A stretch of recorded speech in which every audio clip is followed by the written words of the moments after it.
Okay, so welcome back. We have a lot of echo here. Can we get that out? So welcome back to the second session. Is that normal? No, it's better.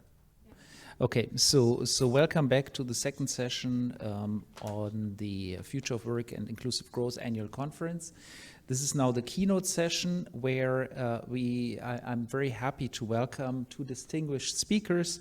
Carl Frey, he's the Director, Future of Work, Oxford Martin School at the University of Oxford. Perhaps we can put him on the screen. And I'm also welcoming Monica Kaiser, Head of Social Policy Division at the OECD, who unfortunately, here they are. Hi, welcome, and thanks for being with us. They join us, as you can see, one from Oxford, one from Paris at the OECD. It's great to have both of you here in the room. Very soon we are going to have an even bigger screen so that you can see them even better than now, but I think already now you're quite visible here to our audience. And so we want to talk today about how the geography of work is changing in the age of AI and post-COVID, and what that means for labor market challenges, and Monica, what it means for social policies and social system challenges. And so without much further ado, I want to first turn to Carl Benedikt Frey to talk to us about, your research. I mean, you are very well known for your research on AI and robots and how they take jobs or don't take jobs. And I want to hear from you first how you see how the geography of work is changing in the age of AI and post-COVID. And of course, we do want to bring in you, the audience, so do ask questions. You can ask questions on Slido. And I'm not sure whether we are allowed to get questions also live here from the audience. Yes, we are, which is great. So we will also get to you here in the audience to directly ask questions to our two speakers.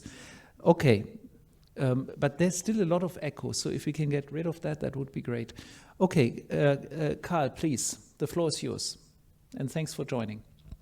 Thank you very much, Guntram, for the kind invitation. It's a real pleasure to be here from Oxford, which I guess speaks to some of the wonders of remote work technology these days. But there are also some people that are skeptic about whether this trend will stick and whether we're actually moving into a new world of work. And some of you are probably old enough to remember the 1990s, when email had just arrived, when the web had just arrived, and pundits and academics around the world were widely predicting the death of distance, the end of offices, and the demise of cities.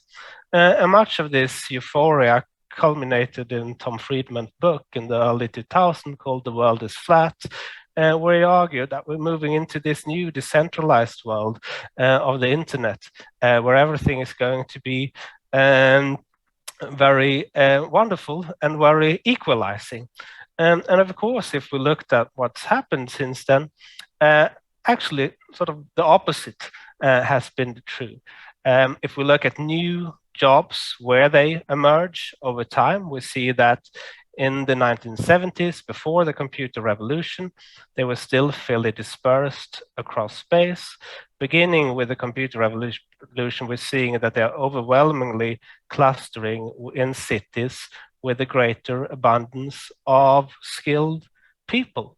And the reason for that, it seems to be, is that at least so far, digital and face-to-face has turned out to be complements rather than substitutes. It's allowed people in hubs of innovation, in skilled cities, to export their services to the rest of the world. But face-to-face still remained highly important for knowledge spillovers, for filtering down the best type of ideas to you.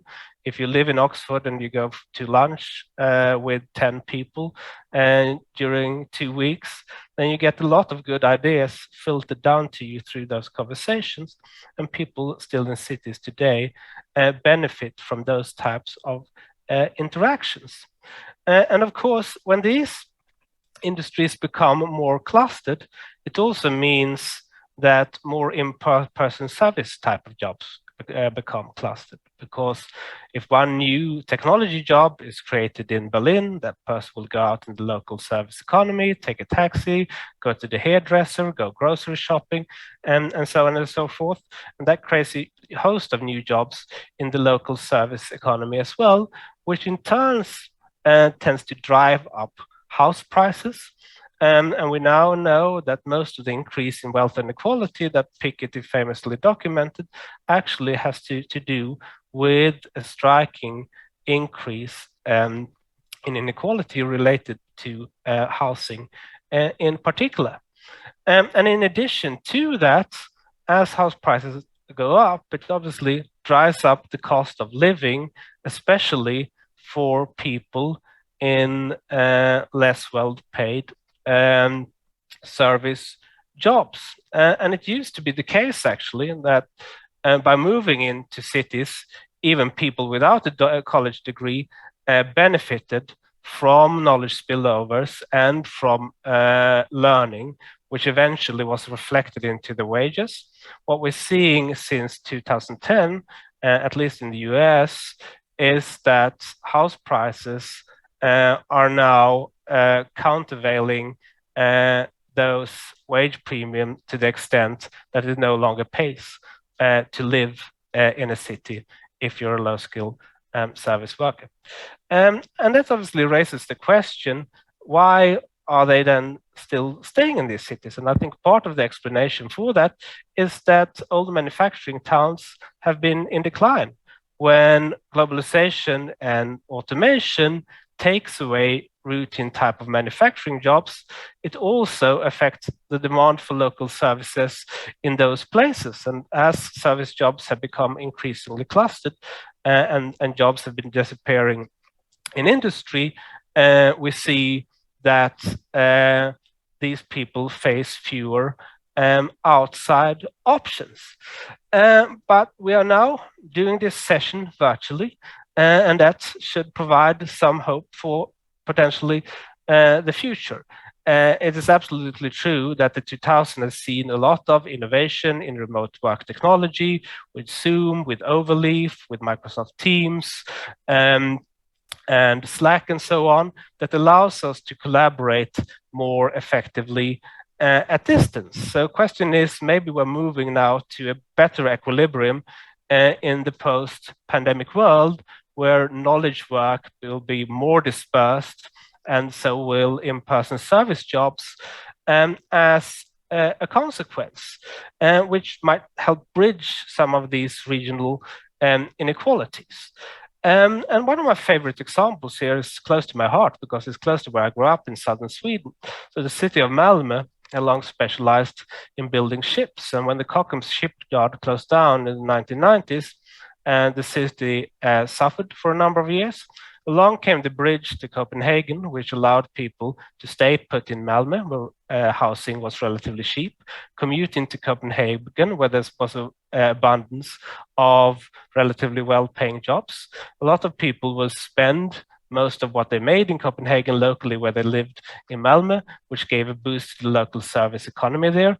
And before the pandemic, it was one of the most dynamic labor markets in Europe. The difference during the pandemic was that people continued to work in Copenhagen, but they didn't really have to commute there. And we're seeing less of that happening after and since the pandemic as well. So you can now potentially with the help of digital technology, live in one place and work in another. And that means that there is much greater potential for a leveling across locations. Now, a challenge, of course, might be that, if a job can be done remotely, it can be done from anywhere. And potentially, at some point, if I continue to teach remotely, Oxford University will figure out that the same job can be done better by somebody else from Delhi. But in most cases, most businesses are looking at the hybrid model with 2 to 3 days at the office still, which means that people are more likely to continue to live in surrounding areas. So to make it more feasible for people to move further away from city centers and still work at their current workplace, we will need more investment in public transportation to make longer and less frequent commutes increasingly feasible. Second, though, I think we need to realize that this also will mean some dislocations along the way. When people move out from city centers, it means that fewer people are spending there, and businesses like Pret are faced with less demand for their services, which also causes dislocations. So this also does call for greater social protection, even if we are potentially moving to better equilibrium. And I think that's something Monica is best placed to give us some thoughts on. Thank you.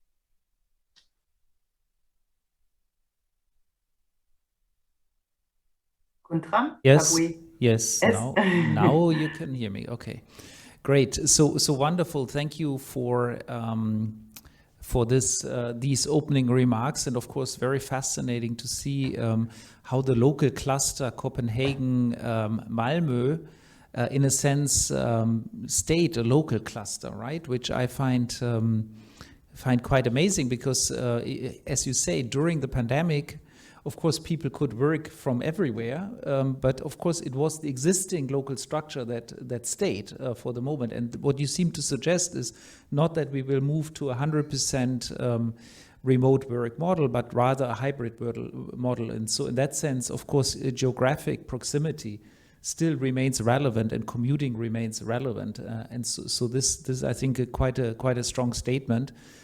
We are not going to outsource the jobs to New Delhi, but we might outsource them from Copenhagen to Malmö. So that's a nice way of putting it, perhaps. Monica, what does all of that mean for our social systems and social policies? Well, that's a really good question, actually. Well, first of all, I would say that over the past couple of years, we've been delighted to see that finally an important issue raised by Carl, which is affordable housing, has really entered the social policy sphere.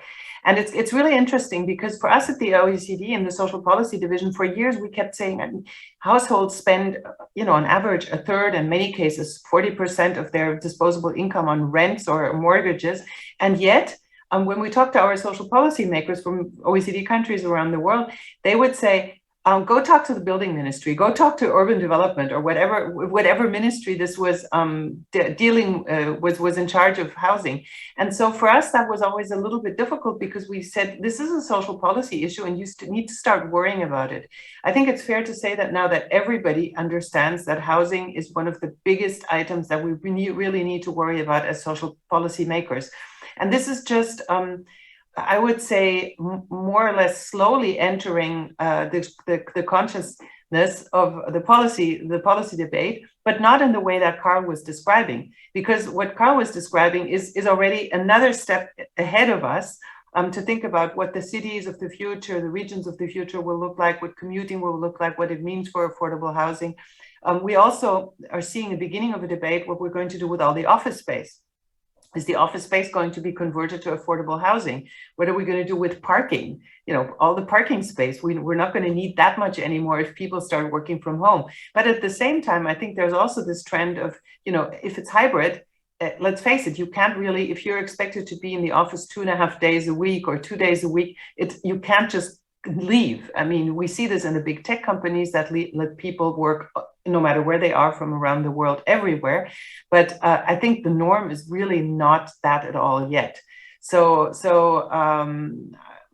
what is it going to mean for work organization, for employers in different countries? How flexible are they? How much do they trust their employees to be away?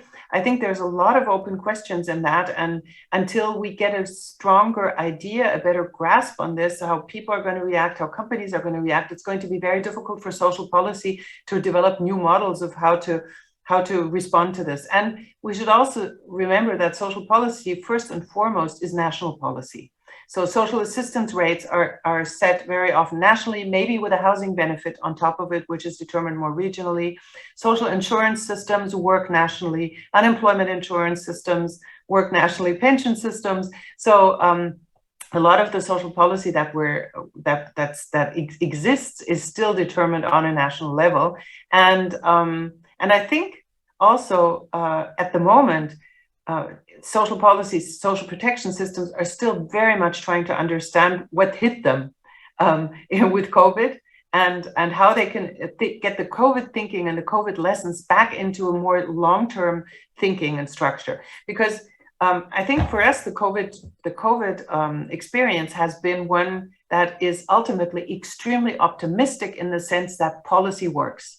I mean, the way that countries have been reacting has been absolutely spectacular. It's been fast, it's often been unbureaucratic, it's been substantial, and it's been reaching, of course, in some cases it wasn't targeted at all. We have some OECD countries that didn't target at all. They just sent checks to everybody, they gave cash benefits across the board, but other countries targeted much more. They targeted certain groups, they started certain groups, for example, self-employed people. So that has shown that a lot has been done, a lot has been put in place very quickly and with great effect. And right now, as we're speaking, we have the OECD labor ministers meeting in our conference center here at the OECD, sharing their experiences. And one of the things that was absolutely spectacular, for example, was the job retention schemes. If you look at how that has functioned compared to the financial crisis, where it was just still a few countries that had these short work schemes, notably Germany. A lot of people looked at Germany and said, how does that work? And now, at the peak of the crisis, we had 1 in 5 OECD workers in short-term work schemes, which is quite a massive number of people. So I think that social policy at the moment is really still trying to understand the impact. What are the lessons of what we can take out of this and feed it into the long-term challenges? Now, the long-term challenges, I think there's a bit of a danger that, for example, we know that population aging is going to be really exerting very strong pressures around 2035 in most countries, but nobody's talking about aging at the moment. It's kind of dropped off. What people are talking about rightly is the impact of climate change. And now with the mix of, energy poverty, risks and inflation rising both through the war, but also even through environmental policies, this was already something that was set in motion before. So now everybody's saying, oh my God, what can we do?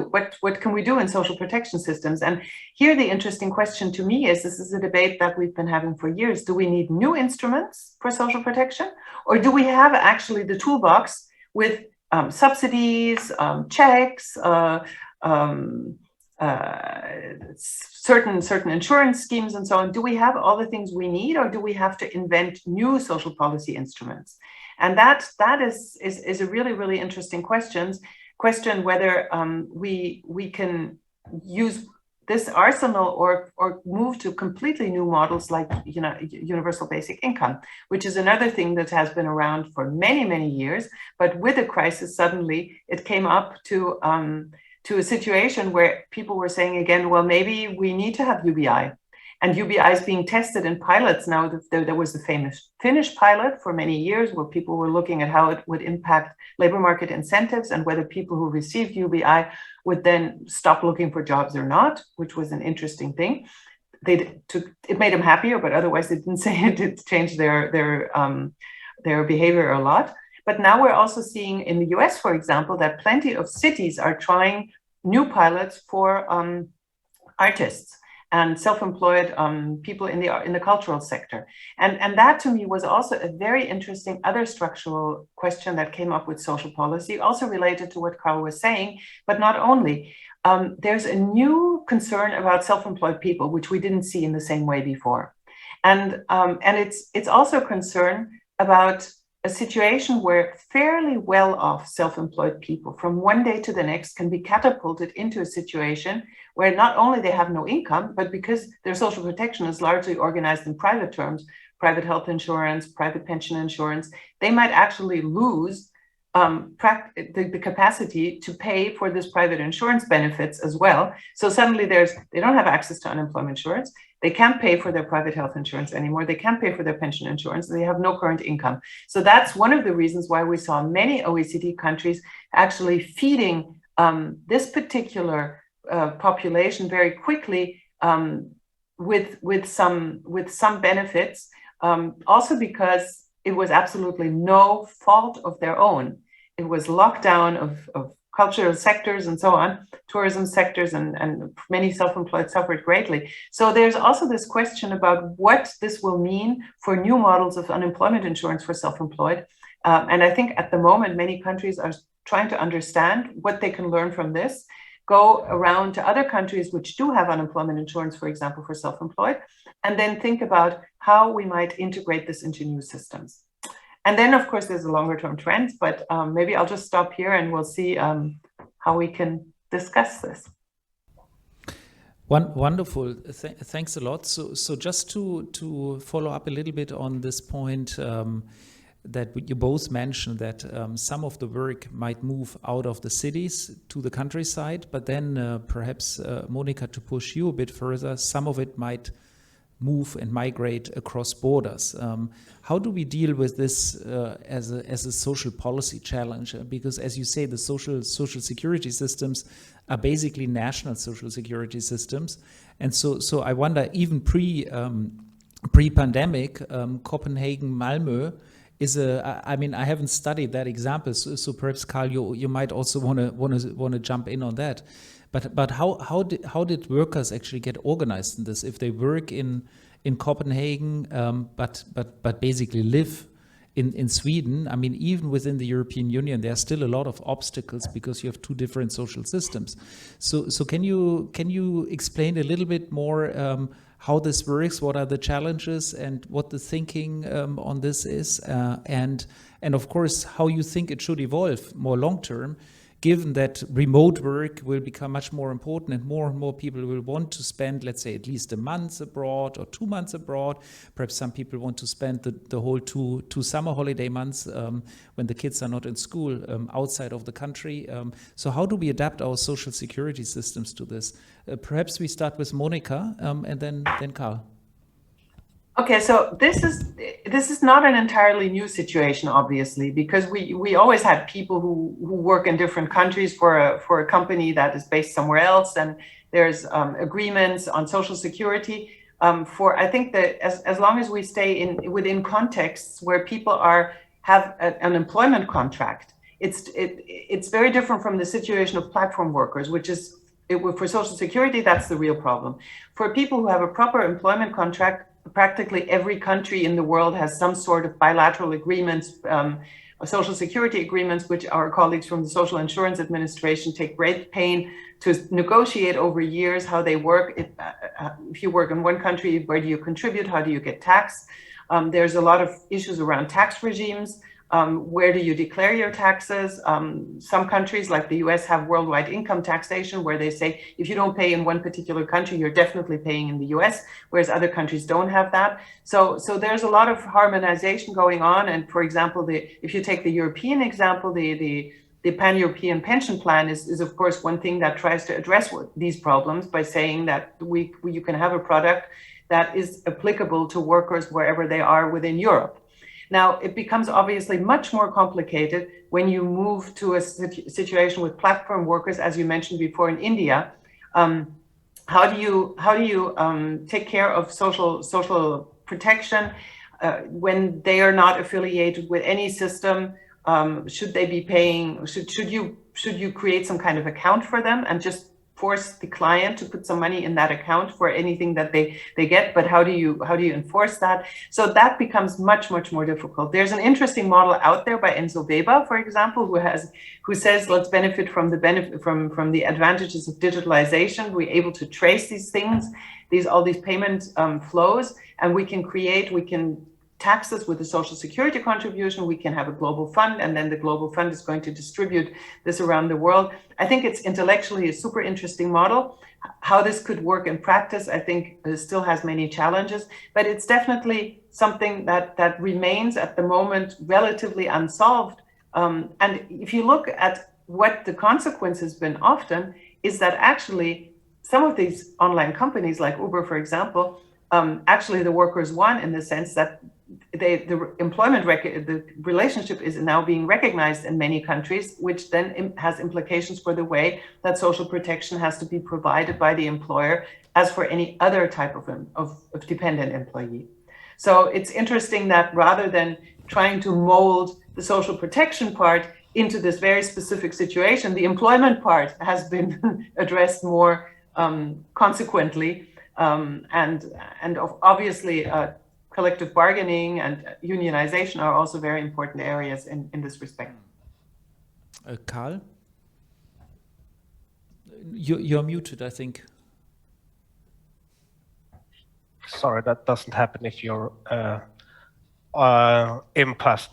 That's right. So I think about this very much through the lens of the project lifecycle, where you sort of early stage, you try to settle on what it was you want to do. For me as an academic, when I write a book or a article, I want to go to conferences, I want to go to lunches, I want to go to dinners, I want to meet people to settle on what sort of idea it is that I want to pursue. And startups work in a similar way. They tend to cluster initially in cities, they benefit from knowledge spillovers, thick pools of talent, and then eventually when you move into production and execution and tasks become more standardized and routinized, you don't benefit from these knowledge spillovers the same way, and then you can relocate to the countryside or even a different country. And that's what we've seen in manufacturing.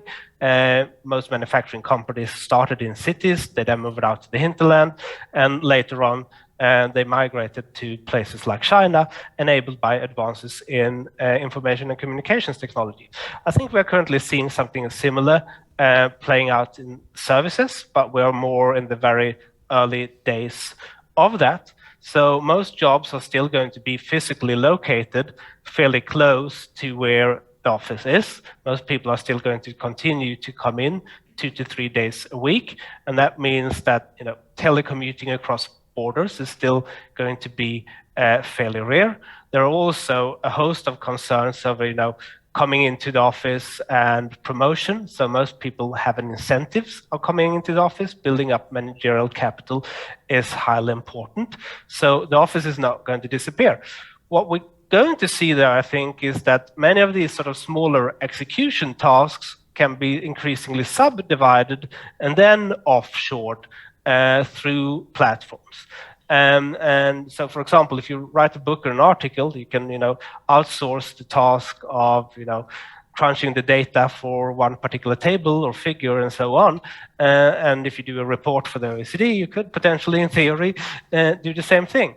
And so, in this way, offshoring and is more likely to affect these type of execution tasks, and it's not likely to affect entire jobs to the same extent. So I think offshoring is probably a bit overhyped, but that is not to suggest that we shouldn't be concerned about social protections of the individual tasks that have been performed by platform workers, for example, in India. So I'm looking at the audience. You can already start thinking about questions or raise your hand even. So I see Heather Grabbe, you raised your hand. Perhaps you can already, you need to use the mic so that they can hear you. Thank you very much. Heather Grabbe from Open Society European Policy Institute. So just to summarize 2 key points that have emerged. One is quite pessimistic in handling these major changes, and the other one perhaps is more optimistic. The pessimistic one is that the institutions, the government and public institutions responsible for the policy implications of these big changes in the economy are simply not fit for purpose. We've already heard that they're divided between ministries, so there's no overall agency responsible, and they need to cover beyond national boundaries as well, particularly particularly in Europe, where we should be having a much more integrated labour market across Europe, and yet many things are still stuck, pensions, portability, and so on. And that problem is now exacerbated by this issue. So on the public institutions, public policy side, it's not looking good. But I wonder if you think that on the economic side, actually this could have some positive results. So my question to you is there a chance that actually inequality overall will be reduced because of the fact that housing is no longer such an enormous burden on households in terms of rents and so on, but also that people are able to move to where public services are more available? And so where public services are really squeezed in the big metropolises, people moving out and working more from a remote location, from smaller towns, this could actually be better for the well-being and the overall economic situation of families, which means that there could ultimately be more labour mobility. Is that a reasonable conclusion to draw? Well, Monica, perhaps you want to start, and then Carl? Right, yes. I think that's a super interesting question. Thank you so much, Heather. If you take France, for example, there's been a lot of moves out of big cities, particularly Paris, of families who then went to the countryside because it was more affordable, there was more space, public services were still there. But then we've also seen a tendency that public services are being halted. That the bus doesn't come 3 times a day, but it comes once a day, that the local post office closes, and then that there is no more doctors, and so on. So there's this, which has triggered a lot of discontent in rural areas. And the other problem is also that often these families who thought that it would be much cheaper, they're now finding themselves with a climate transition in a situation where energy is going to be so expensive, and they need the car. They need the car all day long because there's no buses, because they're the only way to get around is your car.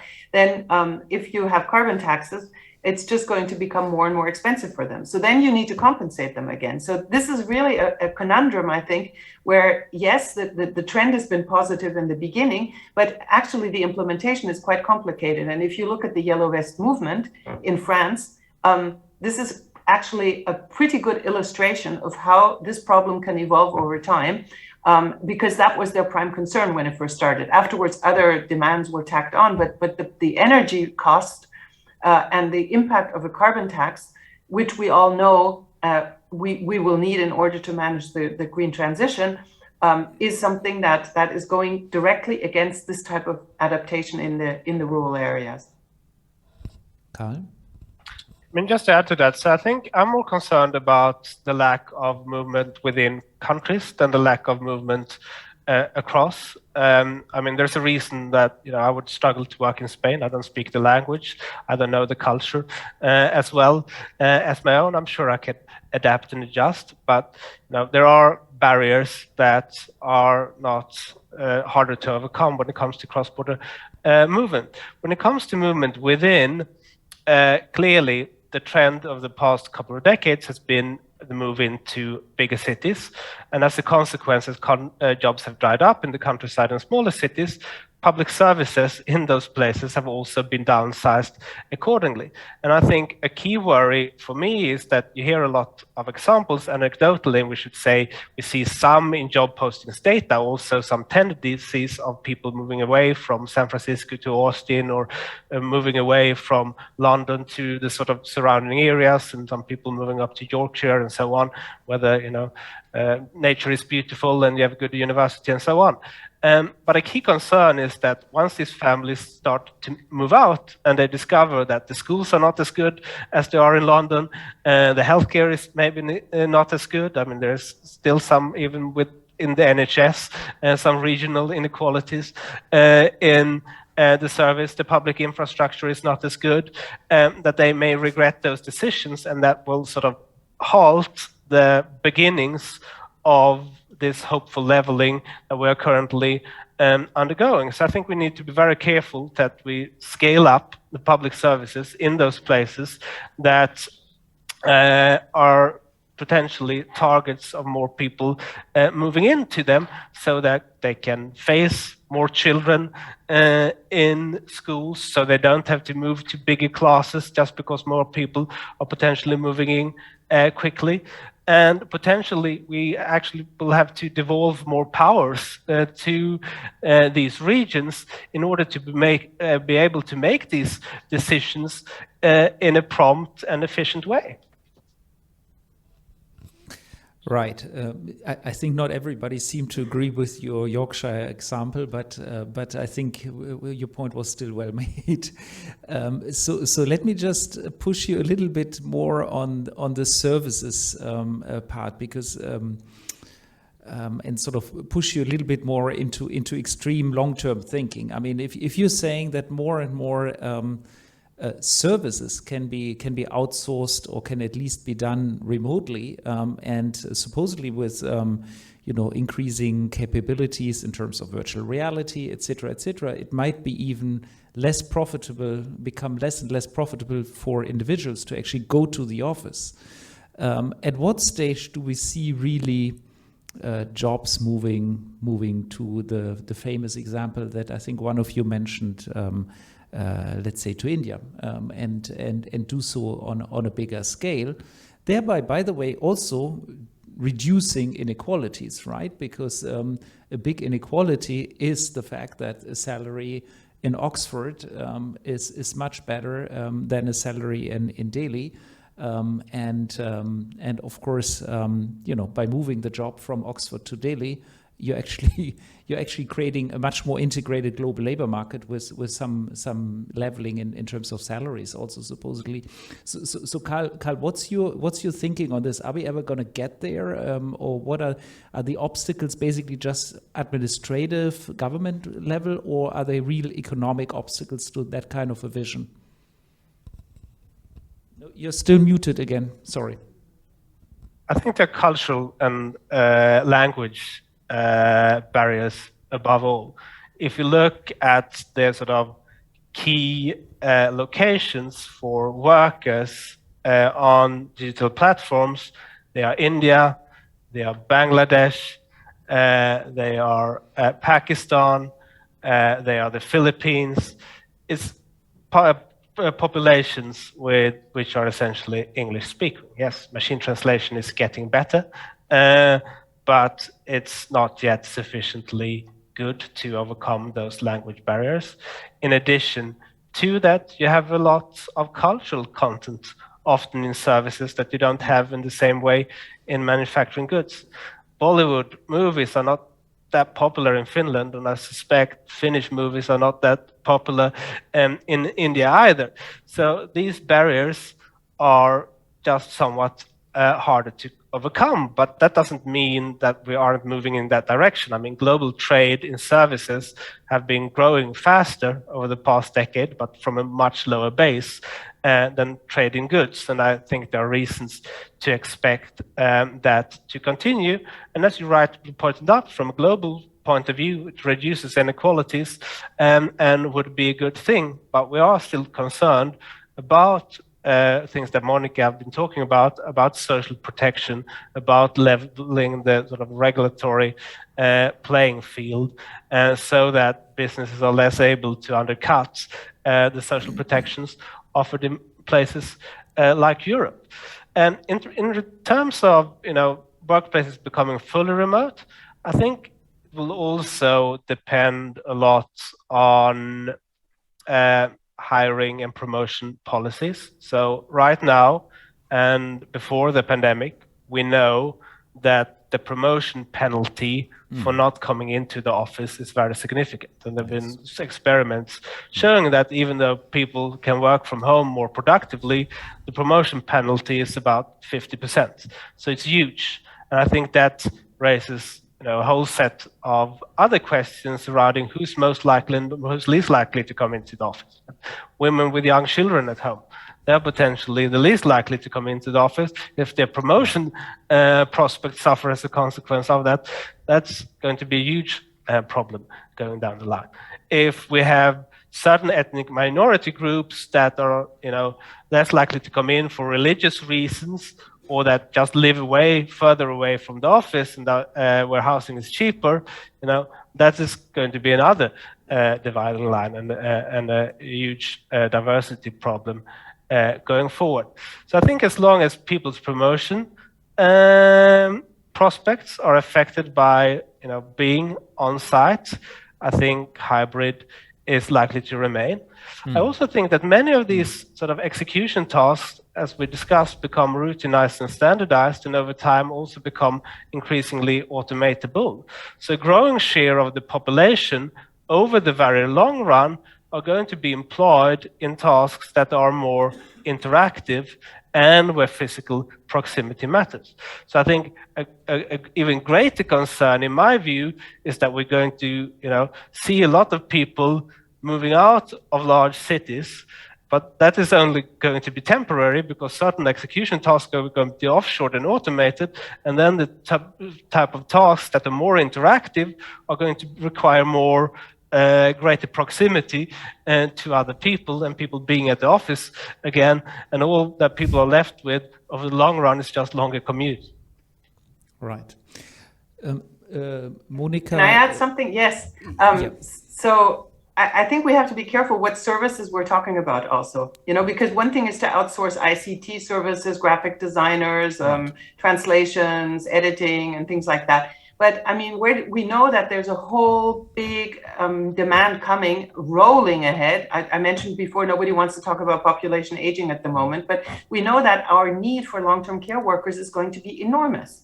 And we also see now post-COVID that workers are leaving the health sector in scores because the working conditions are tough, the pay is terrible, they're socially not rewarded, they're not recognized. We're running a project at the moment at the OECD called Beyond Applause that looks precisely at how we can improve the economic recognition, the social recognition, because we know that for long-term care workers and also other care workers, even childcare workers, which we're going to need in order to cope with population aging much more, in order for parents to be able to combine work and family life precisely very well, and not like Carl says, having the women do telework all the time and doing two things at the same time and then not getting recognition and promotions. And we can already see in the demands for telework that there's a strong gender bias. So that's something that worries us a lot. And I think we have to, in order for this debate to be productive, really have to make the difference between what services we're talking about and not forget all of these other services, which are never going to be done by a computer.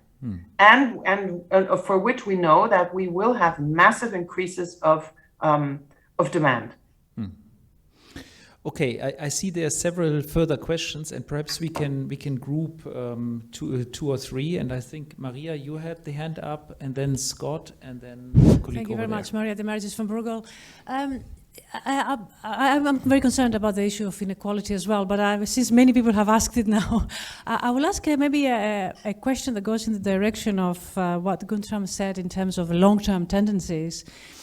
Can you imagine a world in which the metaverse is a credible tool for dealing with some of the challenges of teleworking?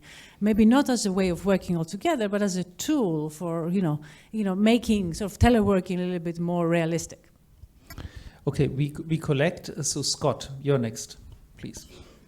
Thanks. So we've talked a bit about cross-border payment of benefits and taxation, and I would agree that it's largely a solved problem for contract employees on full-time kind of contracts.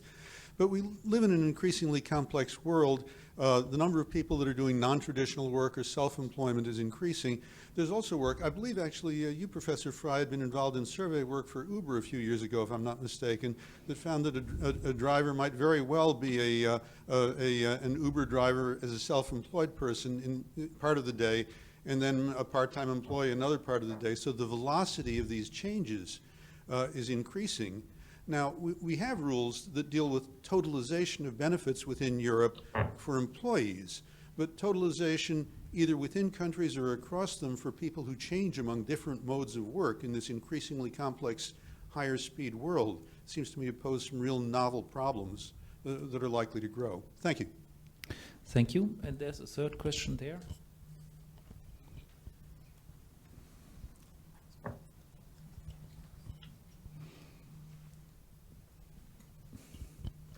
Thank you. A question that actually is complementary to Maria's question earlier on, addressed to Professor Frey. So you've wrote recently, or you co-authored a paper on the impact of remote collaboration on innovation. And I'm actually very interested to find out your opinion about, historically, breakthrough discoveries were made by people based in the same place, having many face-to-face interactions. That's how innovation usually started. However, in your paper, you mentioned that since 2010, we've seen a reverse of this trend. With the advancement of technologies like Zoom, Google Drive, and others, we've seen more and more teams working remotely and having breakthrough discoveries. Do you think this trend will continue, especially as Maria mentioned, now that we have this term metaverse, which is still just a term, but that is very promising and that, potentially promises even more breakthrough technologies that will help us work remotely more efficiently and do, innovative discoveries? Thank you. Thank you. So I think 3 great questions. I don't know, Monica, perhaps you want to start? I'm afraid I can't say much about innovation because that's not my area. So I leave those questions to Carl. On the totalization of benefits, yes, indeed. I mean, it's a huge problem to follow workers who are partly working in dependent employment and partly in independent for different platforms and maybe for clients all around the world. I don't think that there's a solution to this yet. There's some thinking going on. There's a way of kind of using digitalization because, I mean, the one big advantage we have with all of these services being sold on digital platforms is that there are traces. I mean, there's more traces of this than you hiring, say, an informal cleaner in your home, which nobody knows what you're doing. So in a sense, there are possibilities in terms of technology to track these payments better. But the problem is then who pays to whom at what point? And is this then, should we be thinking about something like what Australia is doing, for example, for casual workers? You just have to pay a bonus.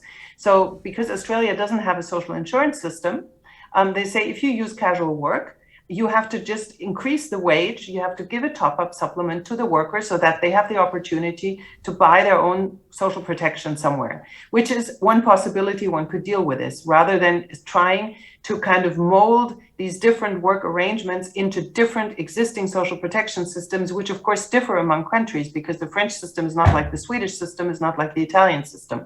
So I think it's a complicated thing to do.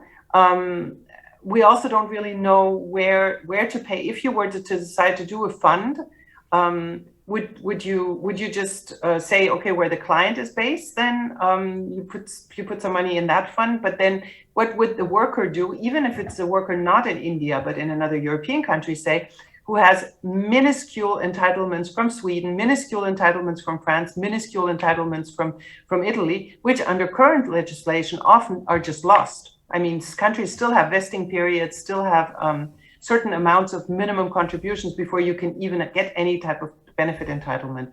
So to be fair, I think there's no solutions to this yet. Like I said, where I saw more solutions is actually worrying about the status of the workers rather than devising or an innovative social protection scheme for these very fluid workers. It's easier to kind of say all the Uber workers now have to be considered employed rather than self-employed than saying we're going to invent new schemes. So I think it'll be interesting to see where this goes into the future, whether it's going to be social protection systems adapting to the workers or making the workers conform to what can be handled more easily in existing systems. But which one would you recommend? I think, if you ask me personally, this is this is really my personal view. Don't take it as the OECD view. I would prefer to have workers organized because it's not only about their social protection. It's also about their pay. It's about their working conditions. It's about the way algorithms are being used, about transparency. I think it's very important that we don't lose. We already saw a lot of weakening of collective bargaining and worker organization with huge impacts on inequality in general, even for dependent workers. And if we have the same tendency and basically much larger for the non-standard workers, I don't think that that's a good way for our societies to go. Okay, Carl, innovation and the metaverse. Yeah, on the metaverse, we're in it right now, in a way, right? And the main obstacle during this session has not been that I don't see Monica well. She looks as real as she did when I met her in Berlin last time. The main obstacle has been that I've kept muting myself. It's a user error in the end of the way.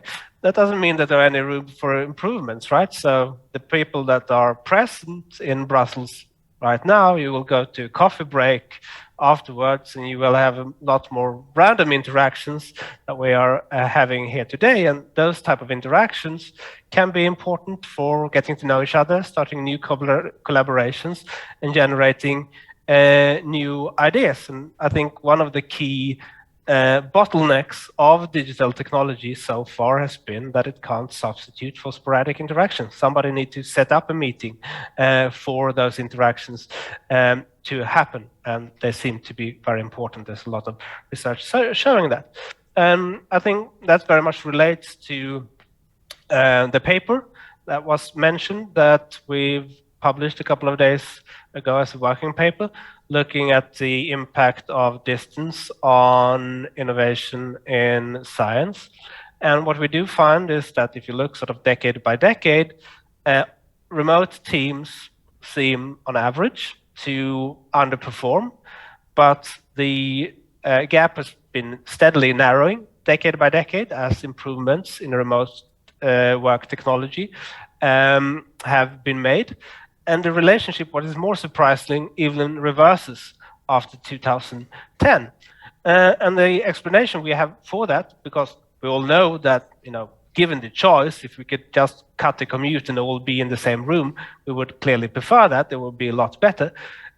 So the explanation for that is simply that if Monica and I write a paper together here in Oxford, and then all of a sudden Monica moves to the OECD, she will present that work at the OECD, she will speak to people over there, she will get input, she will have access to other sources of data that I don't have access to, complementary equipment and so on. And as communication frictions are reduced within the team, we're able to combine our local knowledge networks in a new way.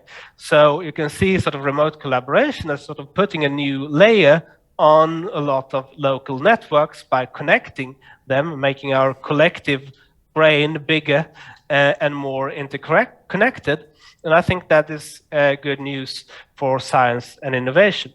But it doesn't mean that now interaction through digital has become superior.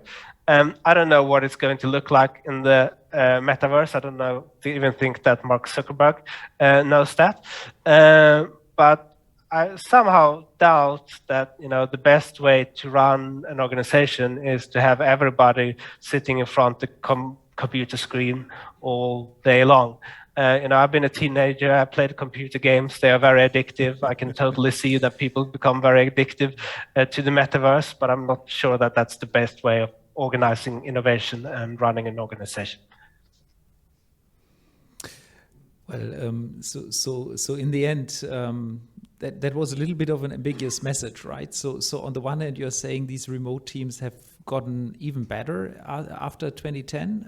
On the other hand, you still sort of suggest that the metaverse and being in maybe let me clarify. So if Monica would move to the Alps and sit there by herself, and I would move to Scotland and sit there by myself, and we would continue to collaborate, our collaboration would be less impactful than if we're able to combine our local networks between Oxford and Paris.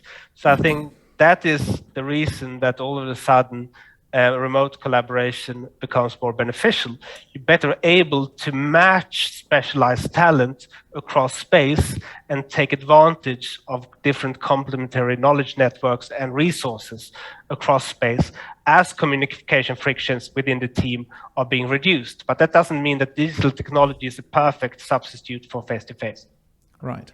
Can I add something to that, Guntram? Let me bring in, Monica, bring in one more question on this, which is actually given remotely, but by a person in the room. But if you want, you can also ask it in person. But of course, Yeah, why don't you ask it in person? Because it's very much connected to this point. So it's Marinello asking the question. Thank you very much. No, I didn't want to disrupt too much the conversation. The image just disappeared again. Because they want your question, so you can repeat the question. Okay, so no, the question. I mean, I think Carl partially has addressed it, but I think we are a bit running the risk to overblow this. I mean, like, we kind of assume that there is an increasing trend in which we will become more and more remote. But I mean, we also hear signals that go in the other directions. Like, for example, I'm quoting here, Musk says the employees, I heard it last week, I mean, like, employees must be like 40 hours per week at least on site, which is funny. But I mean, you might have that, right? I mean, like, that we will forget about the pandemic. Maybe people want to forget somehow, and in a few years' time, maybe employers will start not to trust anymore the employees, and will ask everybody to come back on site. So, it's a bit provocative, but my question is, what do we need to, maintain what we learned during the pandemic? What was good that we learned in the pandemic in the long term? Okay, so Monica, perhaps you react to that as well as to what you heard from Carl, and then Carl has the very last word. Monica, please. Yes, what I wanted to, listening to Carl, I think it's important to distinguish the different team functions. So innovation and creativity, yes, absolutely, because we can have chats, we can develop ideas and so on. I think then if you start working with teams, at least that's even my personal experience here as a manager, it is crucial that you do connect to the teams in person, at least from time to time. I think that remote cannot replace the little conversation that you have, the empathy parts of it, where you ask somebody how their kids are doing, when you understand better where they will also, in a less formal setting, because a Zoom is a formal setting, give you some more information about where perhaps there might be a problem, obstacles in the work and so on. So I think it's very important to kind of say, what are we talking about with team collaboration? Is it developing ideas, or is it actually making sure that you lead a team? And I think team leadership just by Zoom is not really a long-term option. On the question of what we take from the crisis and what do we learn, and I think that's not clear at all yet. Because different countries also have different cultures of management and team collaboration. For example, France, the country where I live here and work in, has a tradition of being much more hierarchical than, say, a country like the US or Scandinavian countries, where maybe trust in employees is not as prevalent as it is in other countries where you want to check and people want to supervise and so on. So how can we change a mindset towards something that is more trusting? I think that's something we would all benefit from, whether it's remote or in person. But I'm not sure that we're there yet to really have those qualitative conversations about how work changes and how the relationship between coworkers and supervisors and teams change through this, and what are the best things that we can keep, and what are the things that we do want. I mean, I don't think all companies want to work like Google, where you say you're anywhere and all we're going to do is coordinate remotely. And maybe that's not what you want to do. For example, as an international organization at the OECD, we want to come together in one place precisely because we're from all those different countries. And it has a value of being together here in one place and talking to each other face to face, because otherwise we could easily just bring all the countries in and turn the organization into a virtual organization. Right. So team leadership by Zoom is, of course, something that we at Bruegel have done for 2 years now, basically. And well, there have certainly been downsides, but there have also been a lot of upsides to it, I have to say, because we extended our team in many respects. We brought in knowledge workers that before were always remote and not part of the core, but part of the sort of very distant. Now they have become part of the core, thanks to Teams, thanks to Zoom, essentially. So I think there's all pros and cons about this team leadership question, but I do agree it is actually very nice to see each other and ask about the kids, and it's very important for the social glue. But Carl, perhaps the very last word, and we are already 1 minute over time, so perhaps just 1 minute, and then we close it here. I'll try to be brief. So I think for the Oxford Martin School, where I'm based, which is the workplace I know best, I think we have 35 different research programs. Over the pandemic, those programs themselves have been executing very well. What we've seen less of is new team formation, which is very important for bringing together new ideas, new projects, and for innovation. And even if we do see a marked increase in collaboration distance on patents, on academic papers and everything, people met somewhere to decide to set up a collaboration in the first place, either at work or a conference or in a city or some way. So this still matters. Also, as a side note, the main reason that people want to move out of cities is not because their preferences changed during the pandemic. So service evidence suggests it hasn't. It's because of the cost of housing and the fact that remote work technology now allows us to address from bottom up a policy failure over several decades to reduce zoning restrictions or build more affordable housing so people can actually afford to live where jobs are. All right. Great, wonderful. Thank you so much to you, Carl and Monica, for these really very inspiring ideas and research results and comments. I think we really enjoyed that discussion. And please, in the audience, since we have a physical audience, join me in thanking our two speakers in the hybrid world. Thank you.